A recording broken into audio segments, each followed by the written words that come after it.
Krishna జలాలపై CM Revanth కు BRS కు మాట్లాడే అర్హత లేదని అన్నారు మాజీ ఎమ్మెల్యే గువ్వల బాలరాజు. వారు నీటి సమస్యలపై మాట్లాడే నైతిక హక్కు కోల్పోయారని అన్నారు.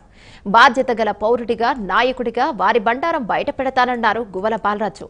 పవర్ పాయింట్ ప్రెజెంటేషన్ల వల్ల జరిగేదేమీ లేదన్నారు. ఉమ్మడి మహబూబ్ నగర్ పై కపట ప్రేమ చూపించే వారిని తన్ని తరమక తప్పదన్నారు గువ్వల బాలరాజు. ఎవరికుందో కృష్ణా జలాలపైన మాట్లాడే హక్కు నిరూపిస్తాను. నేను మహబూబ్ నగర్ జిల్లాలో ముఖ్యమంత్రికి లేదు, మీకు కూడా లేదు. ఉమ్మడి మహబూబ్ నగర్ జిల్లా, అదేవిధంగా రంగారెడ్డి, హైదరాబాద్, మిగతా నల్గొండ జిల్లాలపైన నీటి సమస్య పైన, నీటి పారుదల విషయంలో మీకు మాట్లాడేటువంటి నైతిక హక్కు కోల్పోయినరు. మీకు బాధ్యత లేదు కాబట్టి బాధ్యత కలిగినటువంటి ఒక పౌరుడిగా, ఒక ప్రజా నాయకుడిగా తప్పకుండా మీ బండారాన్ని బయట పెడతా.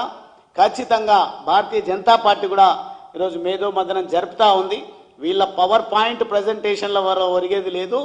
నిజంగా మారాల్సింది పవర్ అనే ఆలోచనకు భారతీయ జనతా పార్టీ వచ్చింది కాబట్టి ఈ యుద్ధాన్ని మొదలు పెడతాం.